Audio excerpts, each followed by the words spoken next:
আসসালামু আলাইকুম। আমি পপি।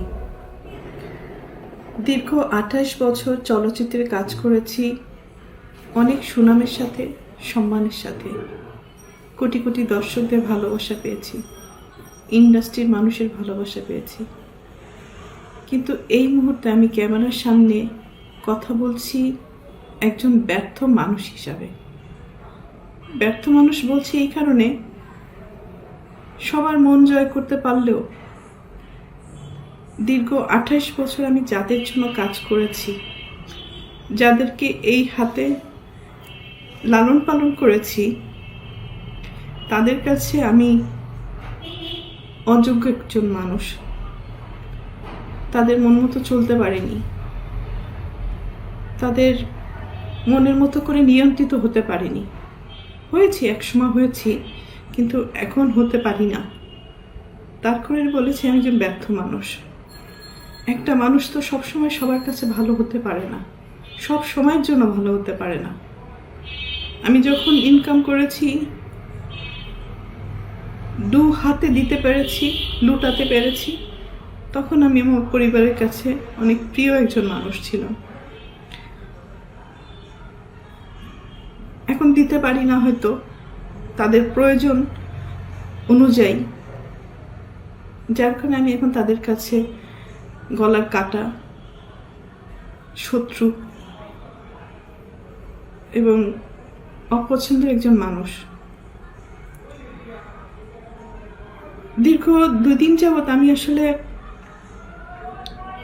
দেখলাম যে আমার পরিবার কতটা নিচে নামতে পারে, কতটা হীন পরিচয় দিতে পারে, কত হিংস্র ব্যবহার করতে পারে, কত নোংরা শব্দ ইউজ করতে পারে। সাথে আমার মিডিয়া, তারাও আমার একসময় চলার পথের সঙ্গী হিসাবে কাজ করেছে। মিডিয়ার কাছ থেকে সবসময় আমি সহযোগিতা পেয়েছি, ভালোবাসা পেয়েছি, সাপোর্ট পেয়েছি। কিন্তু আমার পরিবারের কয়েকটা মানুষের মিথ্যা কিছু কথাবার্তা, মিথ্যা অভিনয়, মিথ্যা নাটক, মিথ্যা অভিযোগ বলার সাথে সাথে যে মানুষগুলো আমাকে সব থেকে বেশি চেনার কথা, জানার কথা, সাপোর্ট করার কথা, সেই মানুষগুলো ওই মানুষগুলো, আমার পরিবারের মানুষগুলোর কথা অনুযায়ী আমাকে ভুলভাবে আমার দর্শকদের কাছে বলেন, বাংলাদেশের মানুষের কাছে খুব বাজেভাবে উপস্থাপন করেছে। তো এর থেকে দুঃখজনক আর কিছুই হতে পারে না। যাদের জন্য কাজ করেছে আজকে তারা কেউই আমার না। এই জন্য হয়তো আল্লাহ বলে, যার যার জীবন হিজ হিজ হুজ হুজ, কিয়ামতের মাঠে কেউ কাউকে চিনবে না। তো একটা মেন পয়েন্টে আসি। আজকে যে অভিযোগগুলো আমার মা আর বোন করছে, খুব স্ট্রংলি আমি প্রতিবাদ করলাম। এর পুরোটাই মিথ্যে, বানোয়াট, এবং তাদের স্বার্থ উদ্ধার হয়নি বলে আজকে সত্য একটা জিনিসকে অসত্য বলে প্রমাণিত করার চেষ্টা করছে। আমি একজন শিল্পী মানুষ, আমি কি ভূমিদস্যু? আজকে যাদেরকে আমি এই 2 হাতে ছোটবেলার থেকে লালন পালন করেছি, যাদেরকে আমি মানুষ করেছি, আমার জীবনের অনেকগুলো সময়, সুন্দর একটা সময়, প্রতিটা মানুষের একটা সুন্দর সময় থাকে নিজের জীবন উপভোগ করার সময়। সেই সময়টা আমি তাদের জন্য ব্যয় করেছি, তাদের পিছনে ব্যয় করেছি, তাদেরকে মানুষ করার জন্য। কারণ আমার বাবা মায়ের সন্তান আমার সন্তান না, কিন্তু তারা তো আমার দায়িত্ব না। তারপরেও আমি আমার ভাই বোনদেরকে নিজের সন্তান হিসেবে লালন পালন করেছি, দায়িত্ব পালন করেছি। নিজের ভবিষ্যৎ, নিজের ভালো লাগা, মন্দ লাগা অনেক কিছুই বাদ দিয়ে দিয়েছি শুধু আমার ভাই বোনদেরকে মানুষ করার জন্য। কিন্তু এখন এসে দেখলাম মানুষ তো হয়নি, হিংস্র কিছু পশুও বলবো না, পশুরা তো আসলে খুব কৃতজ্ঞতা থাকে পশুদের মধ্যে, কিন্তু এদের মধ্যে সেই কৃতজ্ঞতা বোধটুকুও নেই। আর উপরের দিকে থুতু ফেললে তো নিচের দিকেই আসে। কাদের নামে অভিযোগ করব? অভিযোগ তো আসলে করে বাইরের লোকদের মানে নামে। আর আমি যেহেতু আমার ভাই বোনদেরকে, আমার বাবা মাকে অনেক ভালোবাসি, যার কারণে আমার জীবনে আমি অনেক কিছু ফেস করেছি তাদের দ্বারা। নির্যাতিত হয়েছি, লাঞ্ছিত হয়েছি, অপমানিত হয়েছি। নিজের এত বছর যে আমি ইন্ডাস্ট্রিতে ইনকাম করেছি, তারা আমার সাথে বেইমানি করেছে। আমার সমস্ত অর্থ আমার কাছ থেকে নিয়ে নিয়েছে।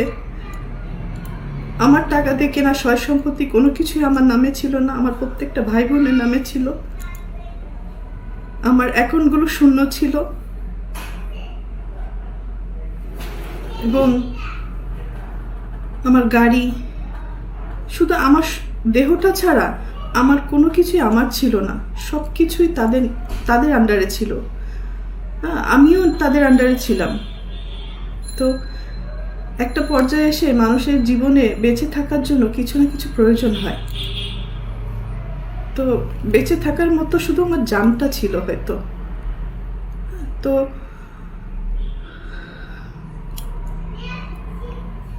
একটা পর্যায়ে এসে যখন আমি জানতে পারলাম আমার পরিবারই আমার সাথে বেইমানি করেছে, আমাকে ঠকিয়েছে, আমার সব কিছু কেড়ে নিয়েছে, এগুলো জানার পরে আমি চুপ ছিলাম। আমি যাদেরকে কোলে পিঠে মানুষ করেছি এই হাত দিয়ে, আমি তাদের দ্বারা অনেক বেশি নির্যাতিত হয়েছি। তারা আমাকে ফিজিক্যালি অ্যাসল্ট করেছে, আমার টাকা চুরি করে আমাকে মারার প্ল্যান করেছে, আমাকে খুন করে ফেলার জন্য টাকা দিয়েছে খুনিকে। আমার আপন ভাই এটার সাথে জড়িত, আপন বোন জড়িত। আর একটা সামিন নামে একটা ছেলেকে পালক নিয়েছিলেন। তারপরেও আমি অ্যাকসেপ্ট করেছিলাম যে ঠিক আছে, একটা মানুষ তো, একটা বাচ্চাকে লালন পালনের দায়িত্ব নিয়েছিলাম। তো পরবর্তীতে দেখলাম এটা যখন হাতে পায়ে বড় হয়ে গেছে, তখন ওই হাত দিয়েই আবার আমাকে আঘাত করেছে। অনেক সময় এইগুলো কিন্তু আমার মুখের কথা না, এটা সত্য ঘটনা। এটা থানায় জিডি হয়েছে, মামলা হয়েছে এবং তাদেরকে আটক করা হয়েছিল এই ক্রাইম করার জন্য। পরবর্তীতে আমি তাদেরকে মাফ করে দিয়েছি, কারণ আমার ভাই বোন তো, ভুল হইতেই পারে। সন্তান হিসেবে মাফ করে দিয়েছিলাম। পরবর্তীতে দেখি যে এগুলো বাড়তেই আছে। এবং আমার মা তো আসলে অনেক বড় একটা শব্দ, কিন্তু পৃথিবীতে সব মা না। ভালো মাও আছে, খারাপ মাও আছে। দুর্ভাগ্যবশত আমার মাটা হয়তো আমাকে সেই পরিমাণ ভালোবাসতে পারেনি, কারণ আমি আমার মার কাছে, পরিবারের কাছে সবসময় সোনার ডিম পার একটা হাঁস ছিলাম, মানে দুধ দিয়ে একটা গরু ছিলাম, টাকা ছাপানোর মেশিন ছিলাম। সন্তান হিসেবে কখনো ওই ভালোবাসাটা, ওই কেয়ারিংটা পাইনি। তারপরও কোনো অভিযোগ নেই, আগেও ছিল না, এখনো নেই। আর আমি আমার মনকে বুঝ দিয়ে নিয়েছি, আর পাবো না কখনো তাদের কাছ থেকে সেই ভালোবাসাটা। কারণ একটা মানুষ যখন মেশিনে পরিণত হয়, তখন তার মূল্য মেশিন হিসাবেই থাকে, মানুষ হিসাবে থাকে না।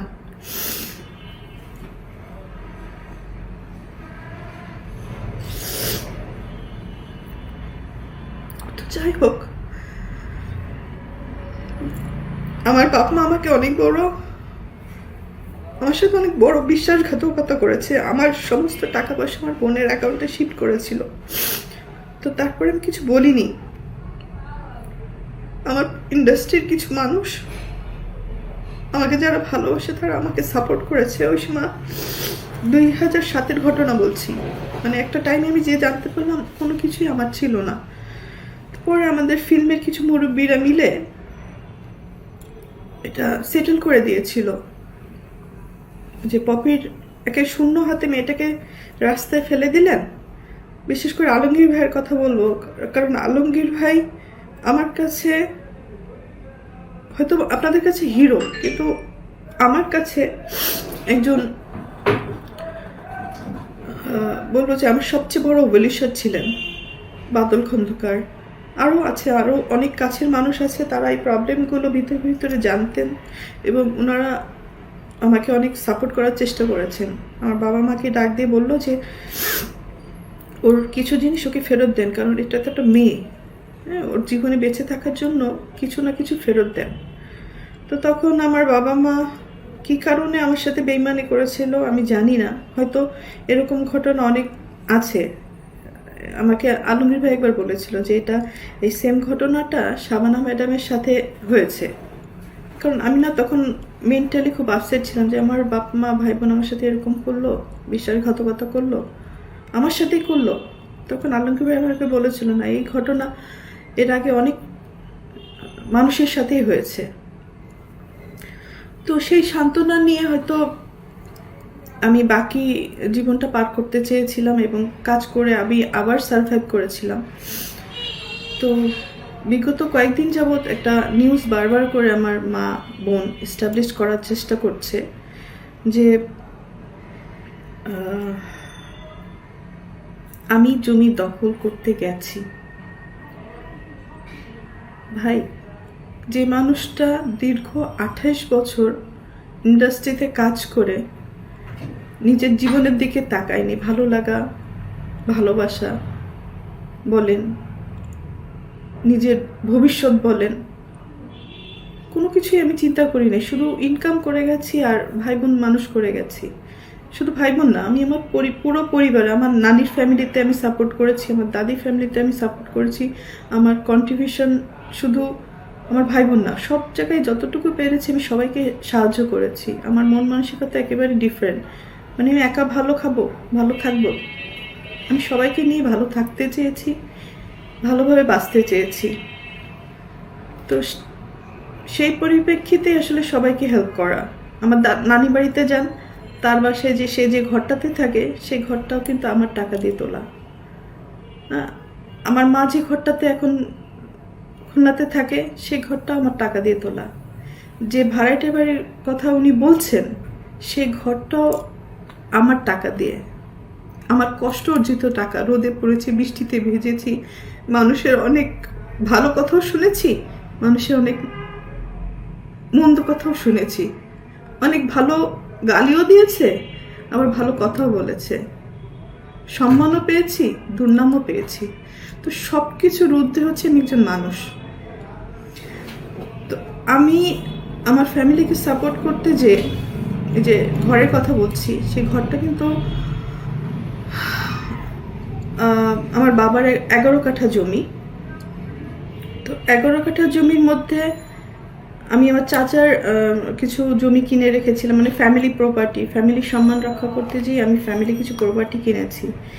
তো আমার চাচার অংশ কিনেছি, আমার ফুপুর অংশ কিনেছি, আমার বাবারও কিছু অংশ বিক্রি করে দিয়েছিল বাইরে, পরে আমি নিয়েছি কিনে এবং ওখানে ঘর তুলে দিয়েছি।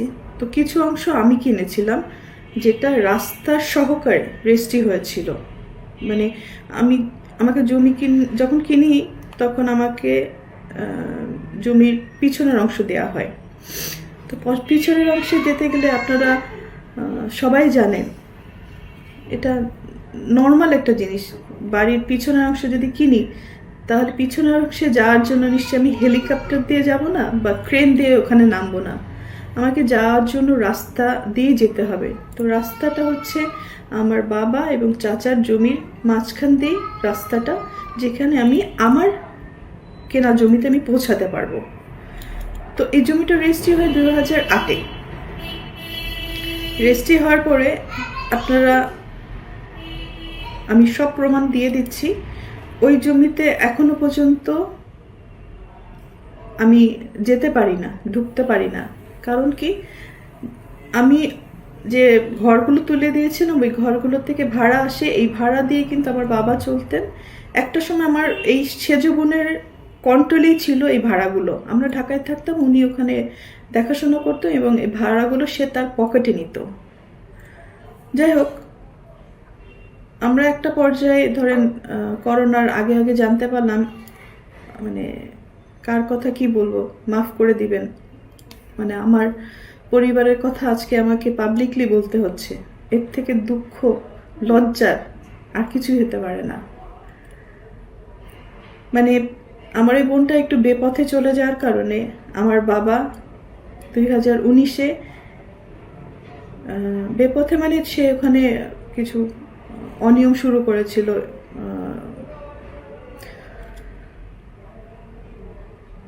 নেশা জাতীয় ব্যবসা শুরু করেছিল, জিনিসের স্মাগলিং শুরু করেছিল, সুদের ব্যবসা শুরু করেছিল। তো আমাদের যতটুকুই আছে সম্মান ফ্যামিলিতে, মানে দেশের মানুষের কাছে সম্মান বলেন আর খুলনার মানুষের কাছে সম্মান বলেন, এই সব কিছু, মানে সব কিছুর কি বলে, সব কিছুর কারণে আমার বাবা তাকে এগুলো স্টপ করতে বলে। তো উনি স্টপ করে না এবং আমার মা তাকে এই সমস্ত অকারেন্সের জন্য তাকে সহযোগিতা করে, সাপোর্ট করে। তো যার কারণে আমার মা এবং বাবার সাথে এগুলো নিয়ে দ্বন্দ্ব বাঁধে এবং দ্বন্দ্বের এক পর্যায়ে যে আমার বাবাকে খেয়ালি মারধর করে এবং রক্তাক্ত করে দেয়। তো বড় সন্তান হিসাবে এটা আমার সামনে হওয়াতে আমি আমার ছোট বোন এটা প্রোটেস্ট করি এবং প্রোটেস্ট করতে যে আমার বাবাকে সেভ করতে যে আমিও সেখানে ইনজিউর হই। হ্যাঁ, আমার ছোট যে পালিত ভাই বলে, তথাকথিত ছোট ভাই সামির এবং বোন খেয়ালি, ওনারা আমাকে, আমার বাবাকে প্রচুর পরিমাণ মারধর করে। সেটা পুরো খুলনা শহর সবাই জানে, আমার ফুল ফ্যামিলি জানে। এবং আমার কাজিন আছে, ফুফাতো ভাই, সেও পাশ থেকে, সবাই তো আসলে মুভ করে না। আমার এই ফুফাতো ভাইটা, ভাই 2-4 জন ছিল যারা এসে দেখে যে আমার বাবাকে আমাকে পিটাচ্ছে, মানে মেরে ফেলার উপক্রম হয়েছে। সেই মুহূর্তে ওরা এসে আমাদেরকে সেভ করে এবং তারাও এই আক্রোশের শিকার হয়। তো ওই মুহূর্তে বাসার মধ্যে আমাদের ফ্যামিলিতে ডিসিশন হলো যে, এবং আম্মিরও কিছু যোগাযোগ শুরু হলো যেটাতে আসলে স্বামী হিসাবে আমার বাবা মেনে নিতে পারেননি। আসলে এটা বলা উচিত না, যাই হোক এখন বাধ্য হয়ে আমাকে বলতে হচ্ছে। না বললে আমার ইমেজ যেভাবে তারা নষ্ট করার চেষ্টা করেছে, আমার তো অল্প ছোটোখাটো একটা ইমেজ, সুন্দর যতটুকু কাজ করার চেষ্টা করেছি সেই ইমেজগুলো সে নষ্ট করার চেষ্টা করেছে এবং দেশের মানুষের কাছে আমাকে একদম ভূমিদস্যু হিসেবে প্রেজেন্ট করেছে। হ্যাঁ, একজন নায়িকা হিসেবে না, আমাকে একজন ভিলেন হিসেবে প্রেজেন্ট করে ফেলেছেন, যেটা একেবারেই মিথ্যা কথা।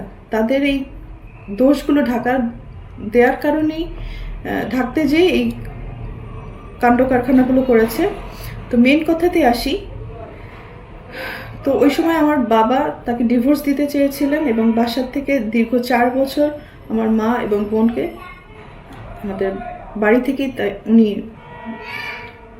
বের করে দিয়েছিলেন। এটা আমাদের ফিল্মের সবাই জানে, আমাদের পরিবারের সবাই জানে, খুলনাবাসী সবাই জানে। এবং আমার বাবা অতিষ্ঠ হয়ে মারধর খেয়ে পরে উনি থানাতে জিডি করেন, আমাদের খুলনা সোনাডাঙ্গা থানা। 2019-এ 14 মে একটা জিডি আছে, এটা আমি দিয়ে দিব বা আপনারা খুঁজলে সবাই পাবেন। ওই সময় থানার ওসি সাহেব হয়তো উনি আপনাদের ভালো করে ব্রিফ করতে পারবে ঘটনাটা। এবং র্যাবে আমার বাবা যে কমপ্লেন করে আমার এই বোনের নামে, তো ওইটার একটা আক্রোশ ছিল, যার কারণে আজকে আমাকে খুব নোংরাভাবে দর্শকদের কাছে প্রেজেন্ট করেছেন আমার মা এবং আমার বোন। তো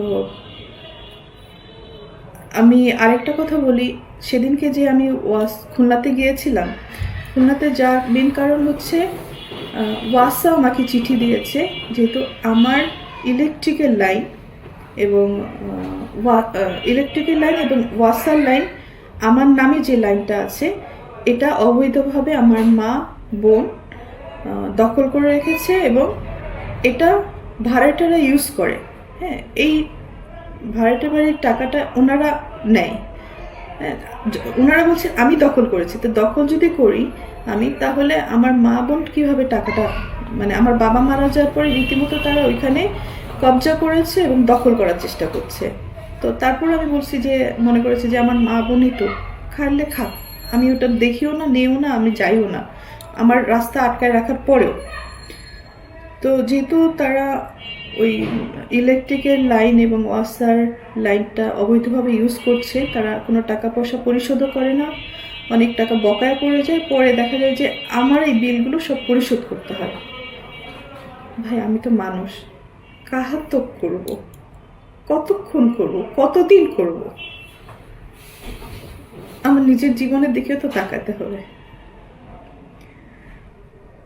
তো যার কারণে অফিসিয়াল চিঠি পাওয়ার পরে আমি ওখানে প্রেজেন্ট হই। প্রেজেন্ট হওয়ার পরে ওয়াসার একটা শুনানি ছিল যে ওয়াসার যে লাইনটা, আমার এই লাইনটা ছিল আমার চাচির নামে, যেটা আমার বাবা ওনার ওখানে ইউজ করতেন, কিন্তু পরবর্তীতে এটা মানে এটা একটা অবৈধ লাইন বলা হয়। তো যার কারণে অনেকগুলো টাকা, আব্বু মারা যাওয়ার পর অনেকগুলো টাকা বিল বকেয়া পড়ে যায়। পরে ওটা আমার বোন দিতে অস্বীকার করার পরে আমি ওই বিলগুলো পরিশোধ করি এবং আমার চাচিকে বলি যে উনি এই লাইনটা কি করবেন। তখন বললো যে পপি, তাহলে তুমি টাকা পরিশোধ করছো, তুমি এই লাইনটা তোমার নামে নিয়ে নাও। তো আমি তখন বললাম যে ঠিক আছে, আমাকে দিয়ে দেন। ওয়াসা এটা ইনকোয়ারি করে অফিসিয়াল লিগ্যাল কাগজপত্র প্রসিডিউর করার পরে আমাকে পারমিশন দিয়েছে। তখন ওয়াসা আমাকে চিঠি দিল যে আপনি আসেন অন দ্য স্পটে, এটা আমরা ইনকোয়ারি করব। তো ওই কারণে কিন্তু আমার ওখানে যাওয়া। এই রাস্তাটা আমাকে না দেওয়ার কারণে, না দেওয়ার জন্য ওনারা এই নাটকগুলো সাজাচ্ছেন এবং নোংরা কথা বলছেন যাতে এই রাস্তাটা না দেওয়া লাগে, মানুষকে ডাইভার্ট করছেন। এবং একটা জিনিস খুব সূক্ষ্ম দেখবেন যে আমার পার্সোনাল লাইফ নিয়ে তারা বেশি খুব উৎসাহিতভাবে দর্শকদের কি জন্য বোঝানোর চেষ্টা করছেন। তো জমি দখল এক সাবজেক্ট, আমার পরিবার নিয়ে, আমাকে নিয়ে নোংরা কথা বলা এটা আরেকটা সাবজেক্ট। মানে ওনারা কি চাচ্ছেন, কি বোঝাতে চাচ্ছেন, এটা আমি হয়তো ক্লিয়ার, কিন্তু আপনার হয়তো ক্লিয়ার না। বাট আমি এখন ক্লিয়ার করি, ওনারা অবৈধভাবে আমার লাইনটা ইউজ করতে চাচ্ছেন, যেটা আমি বিগত দিনে সারা জীবন ভর্তুকি দিয়ে গেছি, ভর্তুকি দিয়ে যাব, আমি মৃত্যুর আগ পর্যন্ত তাদের মানে কাঠপুতুল হিসাবে তাদের কাছে থেকে যাব, এটা একটা চাওয়া তাদের। তো আমি আমার জীবন বাঁচাতে দূরে থাকাটা কি আমার অপরাধ? ভালো থাকাটা কি অপরাধ? সুস্থ সুন্দর থাকাটা কি অপরাধ? যদি এটা অপরাধ হয়ে থাকে তাহলে আমি অপরাধী, তবে ভূমিদস্যু হিসাবে আমি অপরাধী না। আমি আমার মাকে, আমি কিছু ভিডিও ক্লিপিংস দিব আপনাদেরকে, আপনারা দেখে জাজমেন্ট করবেন, এটা কি কোনো মা? এটা কি কোনো বোন? আমি নিজে অবাক হই যে আমি কাদের জন্য করেছি, কেন করেছি। এই সমস্ত কোশ্চেনের নিজের কাছে নিজে করতে করতে এখন আমি না মানে অনেক হিসাব মিলাতে পারি না, যার কারণে আমি সব কিছু থেকে দূরে চলে গেছি। আমি আর কতদিনই বাঁচব, যে কদিন বাঁচতে চাই একটু সুন্দরভাবে বাঁচতে চাই, একটু ভালো থাকতে চাই, একটু ভালো খেতে চাই, আল্লাহ খুদার নাম করতে চাই। আমার ফ্যামিলির কারণে আমি যতটুকু কাজ করতে যেয়ে মানুষের গালি খেয়েছি, যতটুকু পাপ কামাইছি, এগুলো সব কিছু মুছে ধুয়ে আমি সুন্দরভাবে মরতে চাই। এটা যদি আমার জন্য অপরাধ হয়ে থাকে, আমি অপরাধী ভাই। আর কিছু বলার নেই আমার। আমি কাগজ, পেপারস, ডকুমেন্ট সব আমি এই লিঙ্কে হয়তো দিয়ে দেব। আমার যারা সাপোর্ট করেন, আমার ওয়েলিশ যারা আছেন, মিডিয়ার সাংবাদিক ভাই বোনেরা, তাদেরকেও বলবো যে ভাই, একটা মানুষ যদি ভালোভাবে বাঁচতে চায়, তার নামে এত নোংরা কথা লিখেন না, বলেন না। পরিবারের মানুষ তো তার স্বার্থে আমাদেরকে ইউজ করে, স্বার্থ শেষ হলে চিনে না। আপনারও অন্তত পক্ষে যারা মিডিয়াতে ভালোভাবে কাজ করে গেছে, তাদেরকে অন্তত পক্ষে সম্মানের সাথে প্রেজেন্ট করেন। বিদায়টা যেন সম্মানের হয়, এতটুকু আপনাদের কাছে চাওয়া। একজনের কথাতে বাজেভাবে একটা মানুষকে প্রেজেন্ট করেন না, অসম্মান করেন না।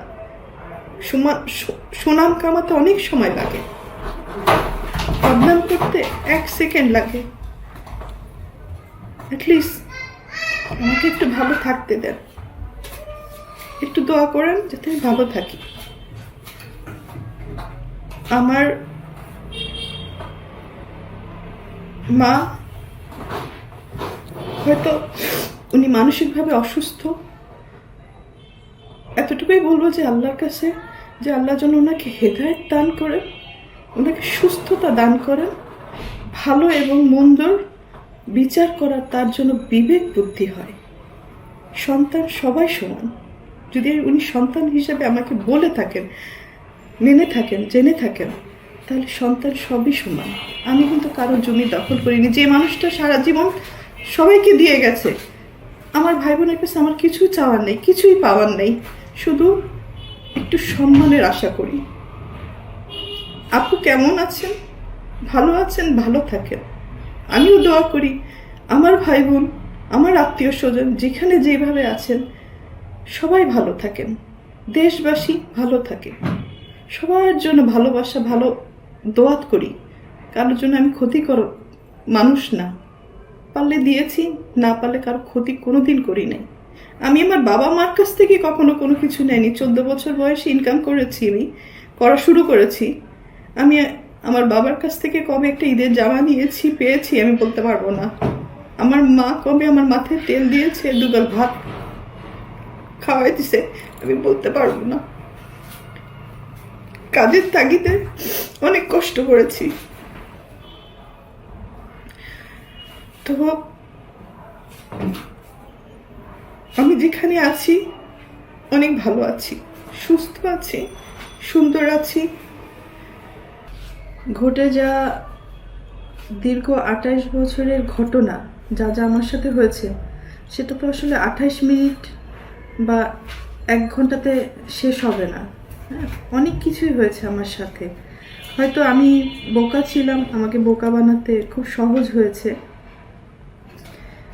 আর আমার যখন একটু চোখ কান খুলেছে, তখনই আমি আমার পরিবারের শত্রু।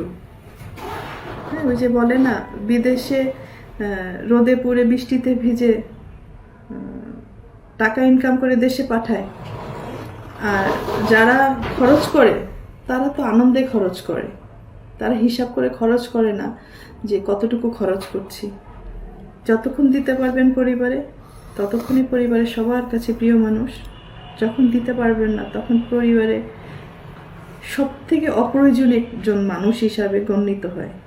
ওই যে বলে না, মা ওই গ্রামগঞ্জে বলে, যখন ছেলেমেয়েরা, একজন ছেলে একজন মেয়ে ইনকাম করে, তখন মা বড় মাছের মাথাটা তার পাতে দেয়। আর যখন ইনকাম করতে পারে না, পরবর্তীতে যে ইনকাম করে, সেই মাছের মাথাটা প্লেট চেঞ্জ হয়ে যায়। তো আমার বেলায় আমি অনেক কিছুই, হয়তো ফিল্মের নায়িকা, আমি অনেক কিছুই মানে বাস্তব জীবনে দেখেছি। তো এতটুকু বলতে পারি, আমি ক্যামেরায় একজন ভালো অভিনেত্রী। ক্যামেরার সামনে স্ক্রিপ্ট পড়েছি, ডিরেক্টরের ডিরেকশন ফলো করেছি, হয়তো 3বার ন্যাশনাল অ্যাওয়ার্ড পেয়েছি। একজন ভালো অভিনেত্রী হিসাবে পুরস্কৃত স্বীকৃতি পেয়েছি আমি। কিন্তু বাস্তব জীবনে আমি খুবই কাঁচা একজন অভিনেত্রী। মানে অভিনয়টা আমার দ্বারা হয় না। অনেক কিছু সহ্য করেছি, তো মুখ বুজে সহ্য করাটাই হয়তো আমার পরিবার আমার দুর্বলতা মনে করেছে, আমার ক্ষতি করেছে যারা যারা, তারা সবাই মনে করেছে আমি হয়তো চুপ থাকি, হজম করি, কারো ক্ষতি করি না, এটা আমার দুর্বলতা। কিন্তু মানুষের যখন দেয়ালে পিঠ ঠেকে যায়, তখন সে একটা না একটা পর্যায়ে প্রোটেস্ট করে। তো আজকে আমার এই বক্তব্যটা হচ্ছে অন্যায়ের বিরুদ্ধে প্রোটেস্ট করলাম। মা বলে যে সমস্ত কথা ইমোশনালি মানুষকে ব্ল্যাকমেলিং করে, আমি এর আগেও তাকে মাফ করে দিয়েছি। আমার মা কথায় কথায় বলে যে আমাকে খাট কিনে দিল না, আমাকে মোবাইল কিনে দিল না, আমাকে টিভি কিনে দিল না। ভাই, একটা পরিবারে যখন একজন উপার্জন করে, সে যখন কোনো কিছু কিনে নিয়ে আসে, ধরেন আমি একটা ফ্যান কিনে নিয়েছি, তখন কি আমি বলবো যে মা এই ফ্যানটা আপনার জন্য শুধু আপনিই বাতাস খাবেন আর বাকিরা কেউ খাবে না? বা আমার বাসায় আরও 5 জন লোক আছে, 5টা ভাই বোন আছে, তো আমি কি ফ্যান কিনলে আমার মার জন্য একটা কিনবো, আমার 5টা ভাই বোনের জন্য 5টা ফ্যান কিনবো? একটা টিভি যখন কিনে নিয়ে আসি, তখন আমি আমার মাকে বলবো যে মা আপনার জন্য একটা টিভি কিনে নিয়েছি এবং আমার আরও 5টা ভাই বোন আছে, এই 5টা ভাই বোনের জন্য 5টা টিভি কিনেছি। একটা ফ্রিজ যখন কিনেছি, আমি তো সংসারে সবার জন্য কিনেছি। একটা ফ্রিজ আমার মার জন্য কিনবো আর আরও 5টা ফ্রিজ আমার ভাই বোনের জন্য কিনবো। তাহলে আবার খাটের কথা বলে যে আমার খাট কিনে দেয়নি, তো আমার মার জন্য একটা খাট কিনবো, আমার 5টা ভাই বোনের জন্য 5টা খাট কিনবো। তো এরকম আমার কাছে দাবি করা হয়েছে। তো আমি জানতে চাই এই দাবিটা কি শুধু আমার বেলায় করা হয়েছে, নাকি পৃথিবীর সব মায়েরাই এই দাবি করে? আমার জানার খুব ইচ্ছা। আমি যথেষ্ট চেষ্টা করেছি আমার মা ভাই বোনকে ভালো রাখার জন্য। আমার বাপ মা আমাকে পড়াশোনা করায় ভালো ডাক্তার বানাতে পারতো, ইঞ্জিনিয়ার বানাতে পারতো, একজন কোরআনে হাফেজ বানাতে পারতো। অনেকে ব্যঙ্গ করে বলে আপনার মা আপনাকে নায়িকা বানাইছে। নায়িকা বানানোটা কি খুব কৃতিত্বের কাজ? নায়িকা বানালে তো একটা ভালো ফ্যামিলিতে বিয়েও হয় না।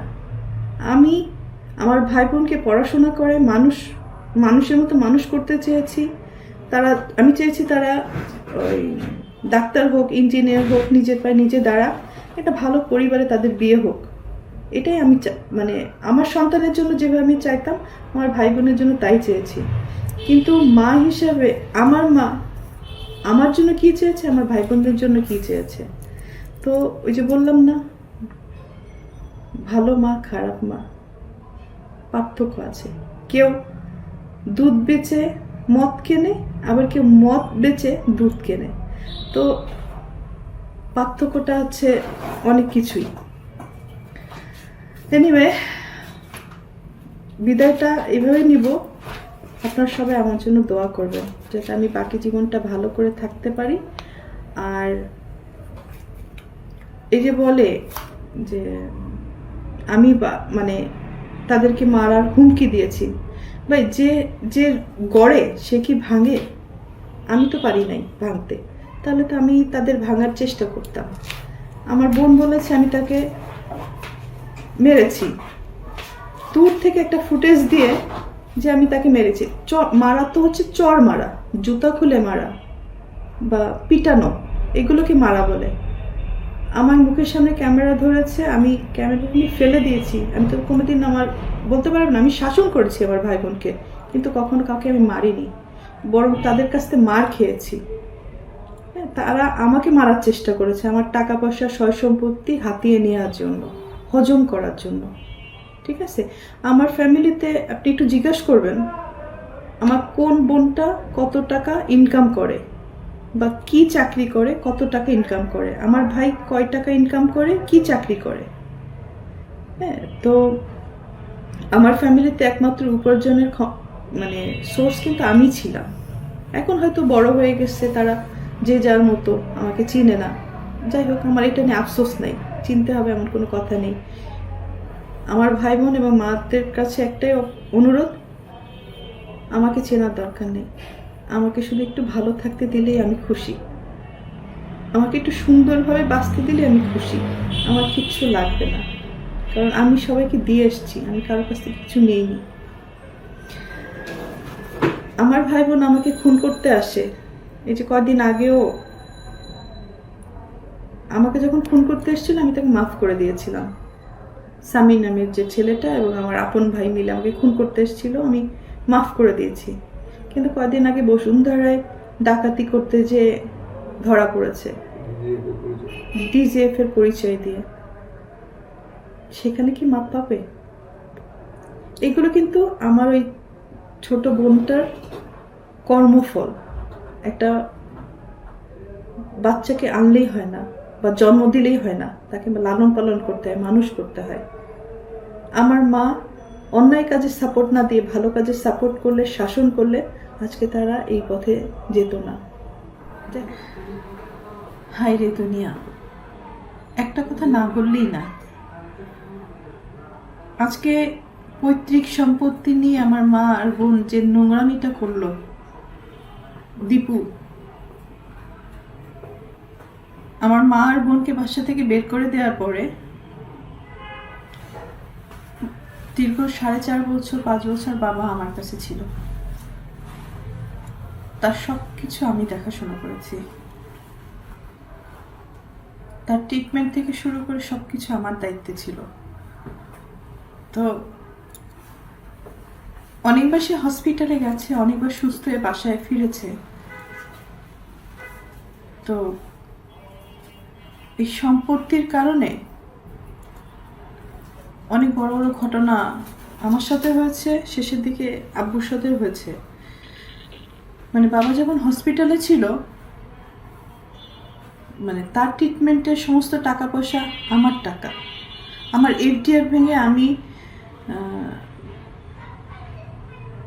1 কোটি টাকা কম হবে না, বেশি হবে, মানে যদি এটা বলতে হয়।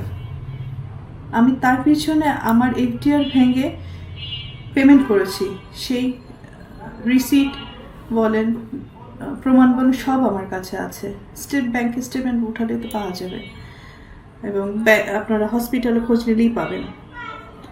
অথচ যার সম্পত্তি নিয়ে এত নোংরা কথাবার্তা হচ্ছে, দখলদারি নিয়ে এত কথাবার্তা হচ্ছে, তারা কিন্তু একটা টাকাও খরচ করেনি আমার বাবার অসুখের সময়। যেই মারা গেল সেই তার সম্পত্তি নিয়ে ভাগাভাগি করছে, ব্লেম দিচ্ছে, নোংরামি করছে, দখল বুঝে নিচ্ছে। আর দীপু, বাবার লাশটাও ধরতে চাও নাই। আর আজকে বাবার সম্পত্তি নিয়ে কত রকম নোংরামি করছো। কোথায় ছিল এই সমস্ত? মানে তখন একবার চিন্তা করা উচিত ছিল, যার সম্পত্তি নিয়ে তুমি লাফালাফি করছো, ভোগ দখল করার চেষ্টা করছো, সেই লোকটাকে সারা জীবন গালি দিছ, তার সাথে দুর্ব্যবহার করছো, তার চেহারাও দেখো নাই। সব প্রমাণ কিন্তু আমার কাছে আছে, এটা আমি এখন দিব তোমাকে, যেত না। যাই হোক, শেষটা এটাই বলবো, আপনারা সবাই ভালো থাকেন, আমাকেও ভালো থাকতে দেন, সম্মানের সাথে যেন আমার মৃত্যু হয়, এই কামনাটুকু করে আমি বিদায় নিই।